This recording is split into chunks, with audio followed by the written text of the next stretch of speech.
Hi అండి, అందరూ ఎలా ఉన్నారు? బాగున్నారా? ఈ రోజు అయితే డోర్ పాలిష్ అనేది ఫినిషింగ్కి వచ్చింది. ఫైనల్ కోట్ ఎక్కిస్తున్నాము స్ప్రే మిషన్ తోటి, గ్లాస్ పాలిష్.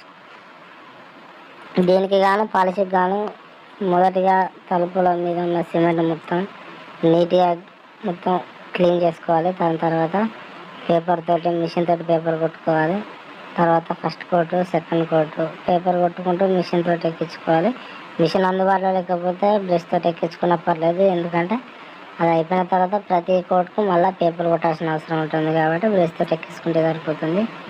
ఒక ఫైనల్ కోట్ మాత్రం మిషన్ తోటి ఎక్కియాలండి, ఎందుకంటే అది ఫైనల్ ఫినిషింగ్ అదే. కాబట్టి మనకు బ్రష్ తోటి అంత ఫినిషింగ్ అంతా క్లియర్గా ఉండదు. కాబట్టి ప్రతిసారి ఫస్ట్ సెకండ్ బ్రష్ తోటి ఎక్కించినా పర్లేదు, కానీ ఫినిషింగ్ మాత్రం మిషన్ తోటి ఎక్కియాలి. ఏమవుతుందంటే తర్వాత గీతలు వచ్చే అవకాశం ఉంటుంది. ఆ బ్రష్కున్న పీసు అనేది దానికి అతుక్కోవడం వల్ల దానికి కూడా ఫినిషింగ్ అనేది కరెక్ట్ రాదు, షైనింగ్ మంచిగా ఉండదు. కాబట్టి ఫినిషింగ్ అనేది మాత్రం పక్కా మిషన్ తోటి చేసుకోవాలి.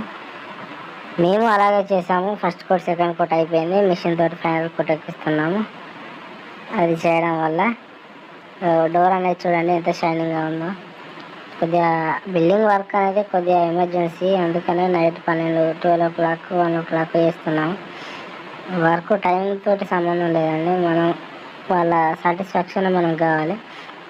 ఓనర్లకు ఎంత ఎమర్జెన్సీ ఉంటే మనం ఆ టైంలో వాళ్ళకు అందించే విధంగా ఉండాలి. వాళ్ళు సాటిస్ఫై అవుతారు, మన గురించి 10 మందికి తెలిసే అవకాశం ఉంటుంది.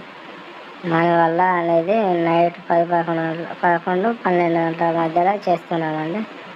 దీనికోసమని నేను ఇంకో 2 వర్కర్లు ముగ్గురం కలిసి డే అండ్ నైట్ చేసామండి. చేసాం కాబట్టి ఆ రోజు ఫినిషింగ్ అయిపోయింది. బాగుందండి. Thanks friends.